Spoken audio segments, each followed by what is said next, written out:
tariqa tijaniya dafa am si loo xamante ne dafa am solo lool cheikh da ci insister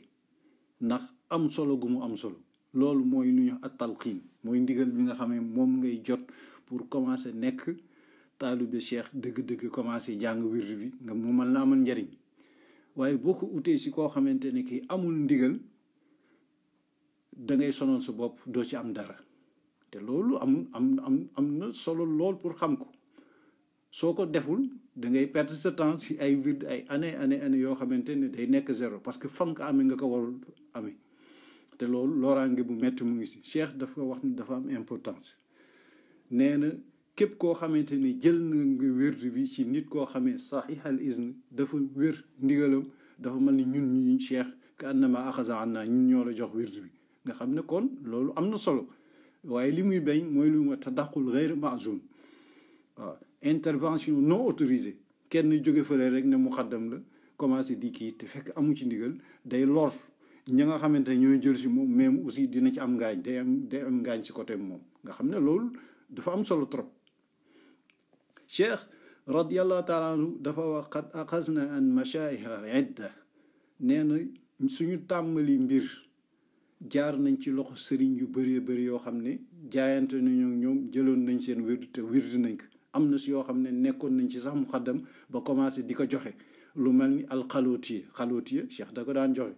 waaye mu ne ñun lii nga xam ne moom la ñu yàlla xéewal muy at tariqa ahmadiya al muhammadiya al xanafiya tijaniya bi ibrahimiya bi mu ngi jaare ci loxi sallallahu alayhi wa sallam ñu am ko mu si sant yàlla boo ko bëri mooy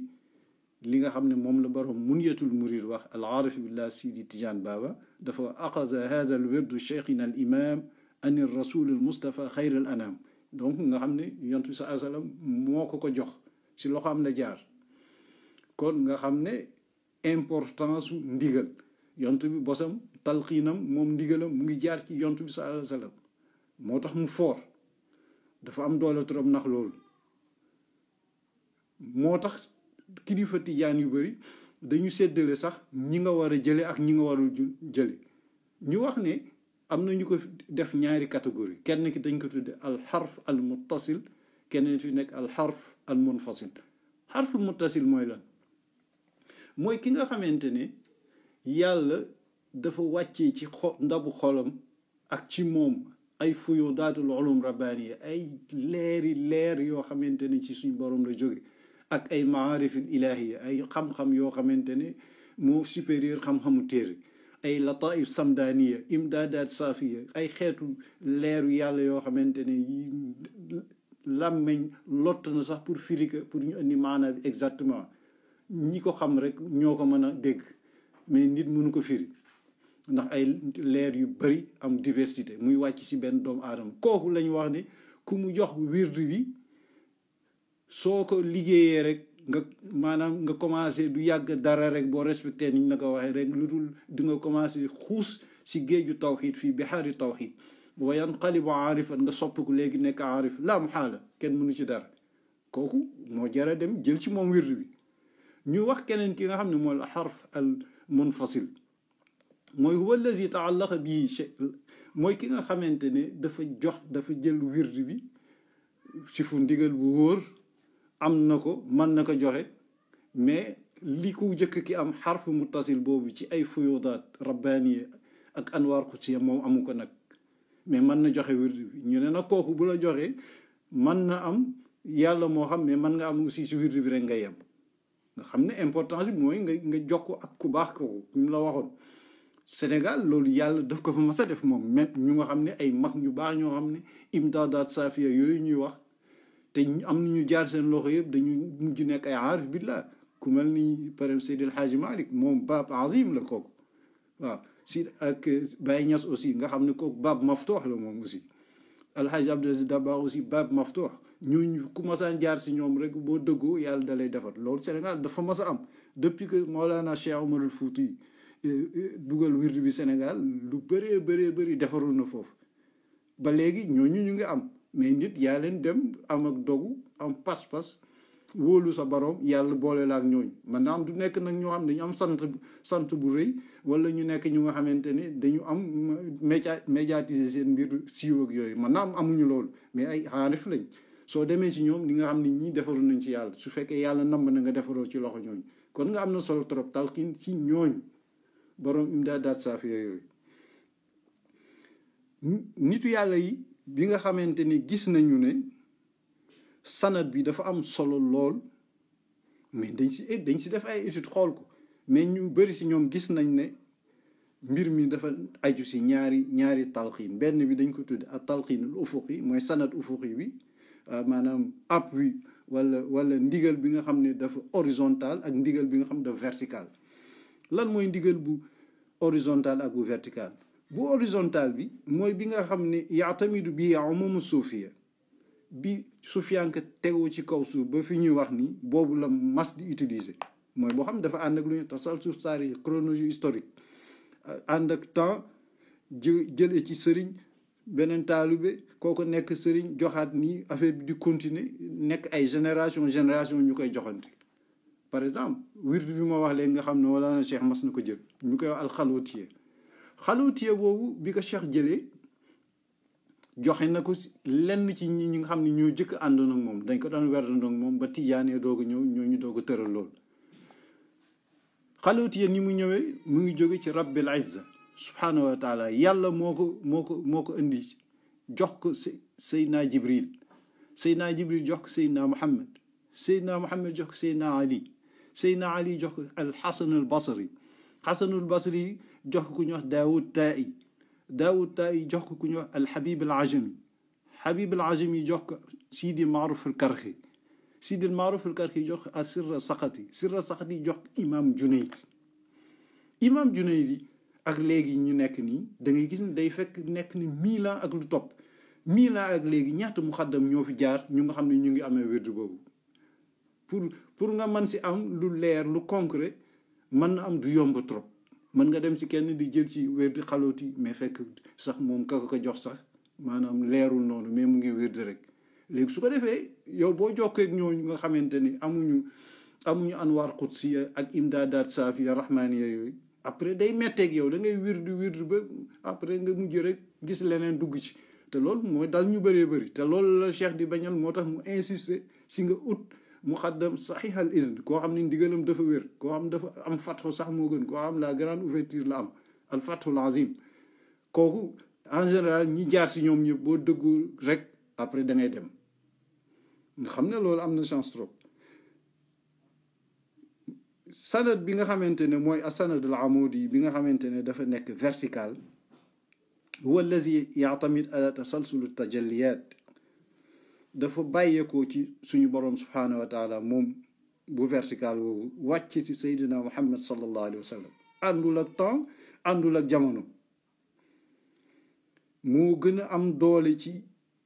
bi nga xamante ne dafa horizontal bii nii bu vertical bi moo ëpp doole lu tax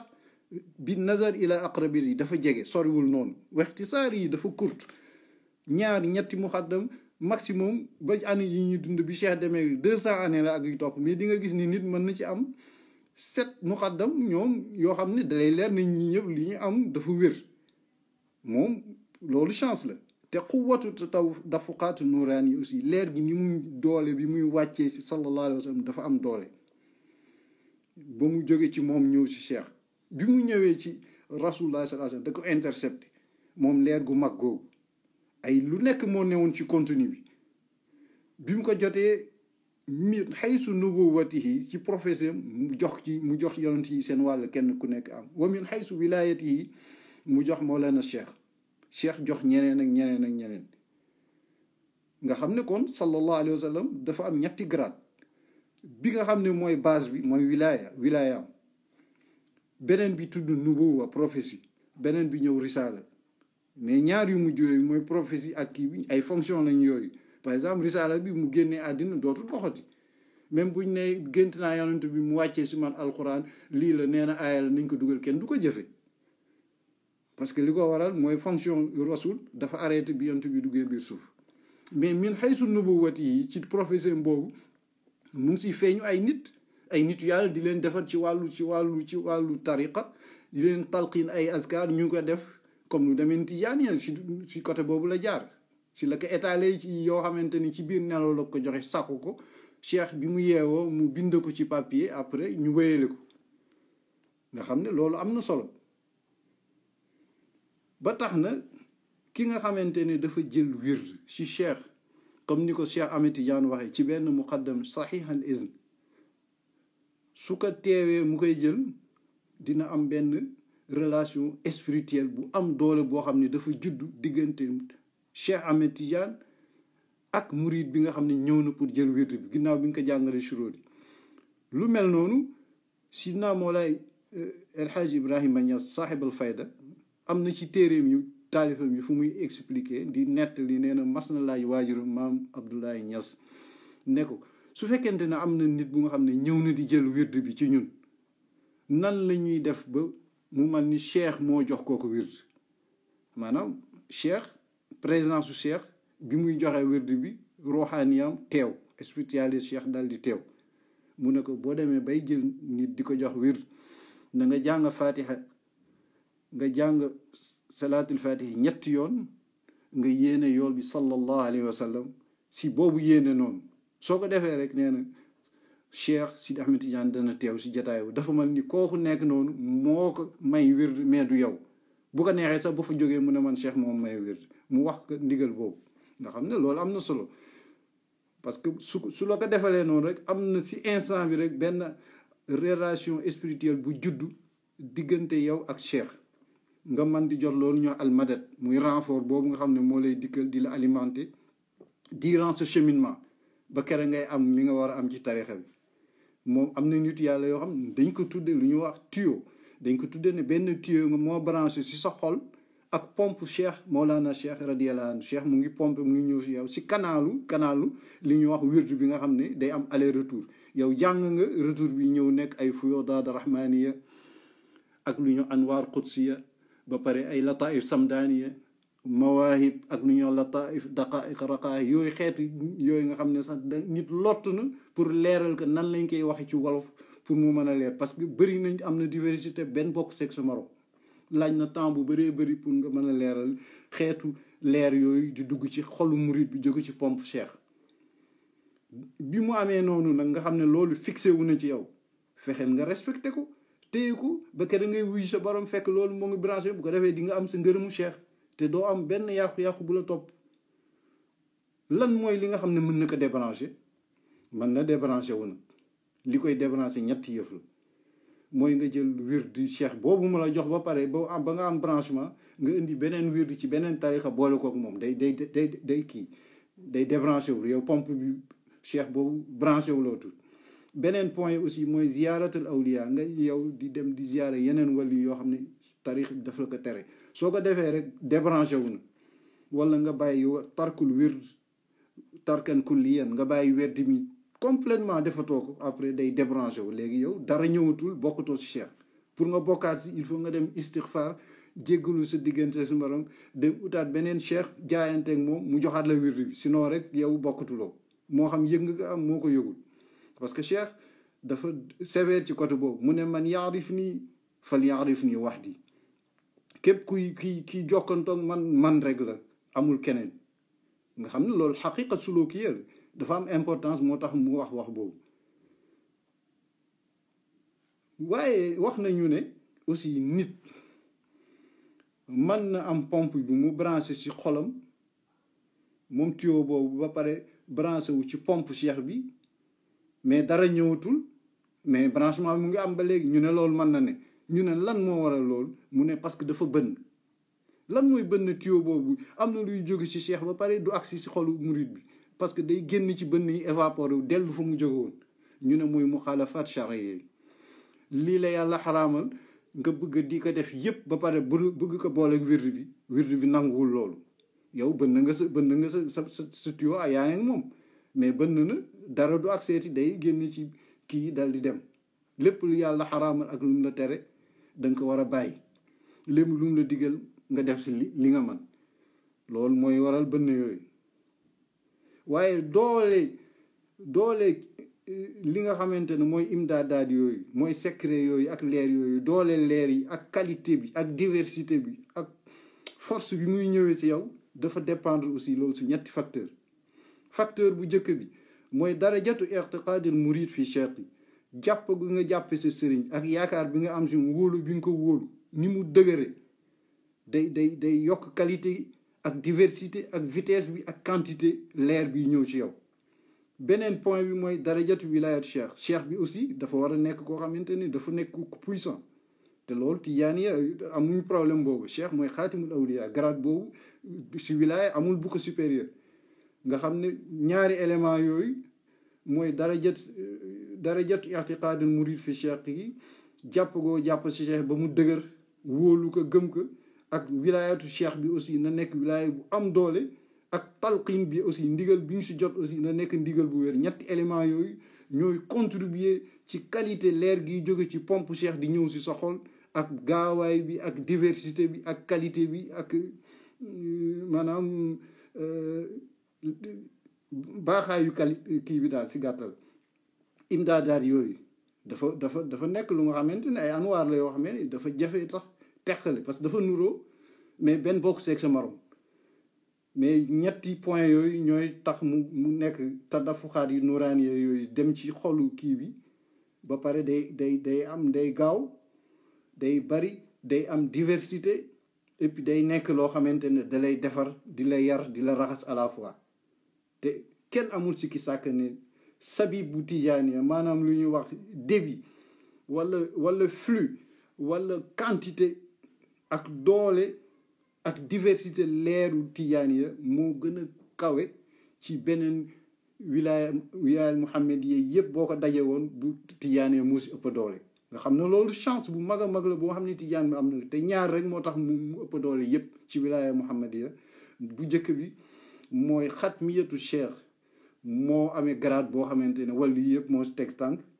beneen bi aussi dafa jëli wird bi mushafahatan direct en face toog ak yont bi mu jox ko ñaari éléments yooyu ñoo tax affaire bi am doole boobu nga xam ne am na doole ba tax na tijaaniya nekk na loo xam ne nit boo xasee ba dugg da nga ko war a téye waruloo ko sàggane waruloo ko fontoo xam ne lu baax a baax nga am parce que dañuy wax ne as-saa'ir ilallah ki nga xam ne dafa jëm ci yàlla dafa war a dëggu dafa wóolu li mu yore te warul gestu benn yoon di jéem a dellu fa mu jóge woon dafa war a mel ni ku nekkoon ci àll bu lëndëm bu dangereux ne këriis lëndëm mu nekk ci benn ville bu nga xam ne dafa am vie lépp lu mu soxla am foofu am lumière mu koy juwaatle wala di ko weccee ak delluwaat sa àll ba warul mën a nekk boo ko defee rek xamal ne da nga doyari te xamuloo dëgg lan mooy chance bu nekk tijaaniya nit warul sàggane loolu te nga xam aussi ne pour nga àgg si yàlla pleinement dëgg il faut rek nga jaar ci waasitati bi nga xam ne mooy intermédiaire bi sa diggante ak sa borom muy albaabul azam ñu koy an nuurul abha wala alxijaabul azam muy seydina muhammad sallallahu alayhi wa sallam nee na xam loolu rek ne loolu foog mu am rek adab la teggin la bu mag a mag boo xam ne sax loolu rek mën na la yóbbu ci yàlla اللهم صل على سيدنا محمد الفاتح لما أغلق والخاتم لما سبق ناصر الحق بالحق والهادي إلى صراطك المستقيم وعلى آله حق قدره ومقداره العظيم سبحان ربك رب العزة عما يصفون والسلام على المرسلين والحمد لله رب العالمين.